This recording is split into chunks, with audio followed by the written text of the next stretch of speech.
Hello and welcome to Rhode Island College's presentation on creating balanced scorecards. The goals of this presentation are to increase your understanding of designing a balanced scorecard and establishing key performance targets, as well as help you recognize some of the pitfalls and challenges in creating and maintaining your own balanced scorecards. Lastly, we want to show you how to create your own balanced scorecard and incorporate it into your work.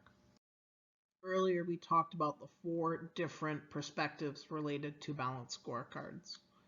For each of these different perspectives, I added a couple of questions that I believe is important for you to ask yourself when creating a balanced scorecard. A couple that really speak out to me is what must we focus on to sustain our mission? There's often a phrase, no mission, no money, no money, no mission. And for organizations to be successful, they do need to think about the financial piece. It doesn't have to be their sole focus, but it should still be looked at. Another question that was important was, how do we remain competitive and help employees excel? It should always be a goal in the organization to help their employees grow and be the best people that they can be. One of the common misconceptions is that balanced scorecards are the same as performance dashboards, and they're often used interchangeably. Balanced scorecards often look at performance metrics over a longer period of time, and that could be anything from weeks, months, to quarters, whereas dashboards really track performance over shorter intervals in time, such as minutes, hours, or days. And this is because dashboards typically serve as tactical indicators on the state of how a process is going. An example of an indicator on a dashboard might be how long it takes to submit a claim from when the service is provided, whereas the balanced scorecard might measure how long it actually takes for the organization to get paid for the service. Balanced scorecards directly relate to the work you're doing. And this is because the leadership team defines what those key success factors are for each of those perspectives. And then each of those success factors has the operational definitions and the performance measures. And that results in the goals being set for the coming year. Key performance measures are then created and targets are shared with each department, which directly relates to the work that you do. There are four parts to an effective balanced scorecard. And a good balanced scorecard clearly defines the cause and relationship between the different objectives and performance measures. It also serves as a communication tool between the organization and different departments.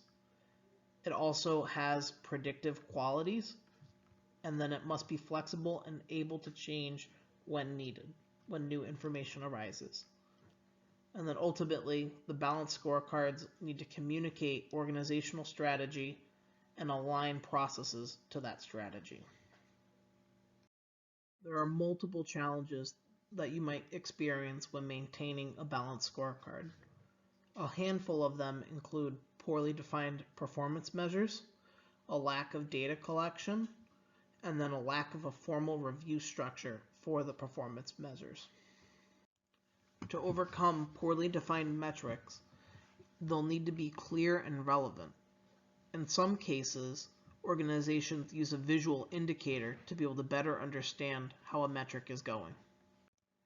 A common process is having green for good, red for bad, and then yellow for okay. Also, the metrics need to be defined in a consistent way across the organization. As for lack of data collection, another challenge is stepping beyond the financial measures and only looking at them. One of the reasons why organizations over-focus on financial metrics is because most organizations already have a plan in place for collecting and sharing financial metrics. There should also be a plan in place for automating data collection whenever possible.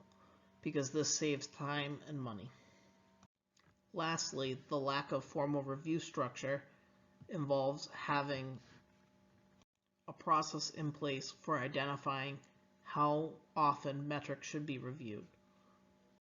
Whenever possible, metrics need to be collected at the ideal frequency to aid in making decisions.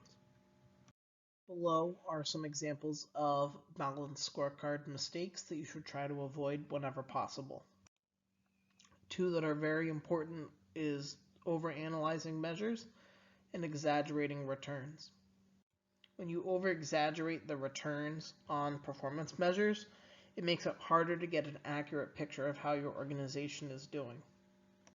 Also, when you overanalyze measures, it's harder to act upon the measures and make the necessary changes to improve organizational performance. There are 7 steps to creating and maintaining a balanced scorecard. The first one is determining if a scorecard is appropriate or needed for the organization.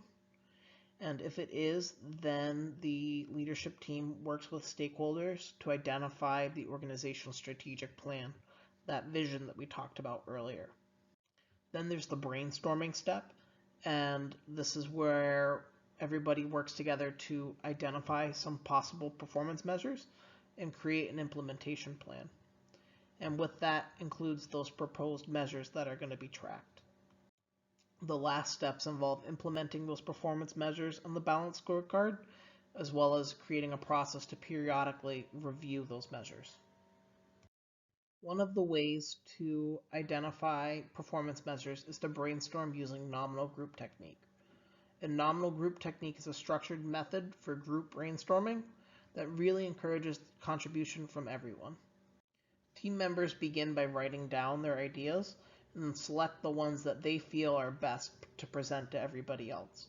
And once the team members are ready, each person presents their favorite idea, and then there's a discussion by the entire group on the idea. There are multiple benefits to using nominal group technique. One of the ways that nominal group technique helps present ideas is it gives each person a chance to be able to speak.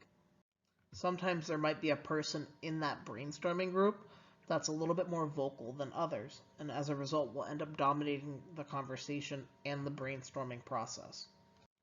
It also helps increase participation in the brainstorming session because each person is, again, supposed to present 1 or 2 different ideas. Once the whole team is together for the brainstorming session, it's important to make sure that everybody knows what the purpose of the session is, as well as how the whole process will go. Each team member is going to think silently and write down as many ideas as possible that could be a potential performance measure. And usually the time is set to 5 to 10 minutes to write down so that it gives you time to think, but it also doesn't let it go on so long that people are just sitting and waiting. Then each member states aloud their 1 or 2 ideas, and the facilitator records it. It's important to mention that there's no discussion allowed in the sharing section, and also the ideas that they're presenting do not have to be in their original list. The sharing of ideas continues until each person either passes, saying they don't have any more ideas, or another time limit is reached for listing out ideas. Then each idea is talked about in turn, and that's when wording changes to the idea might happen, or if the idea is removed via unanimous agreement. And then the last step is to go over each of the ideas and vote on which ones should be prioritized the most.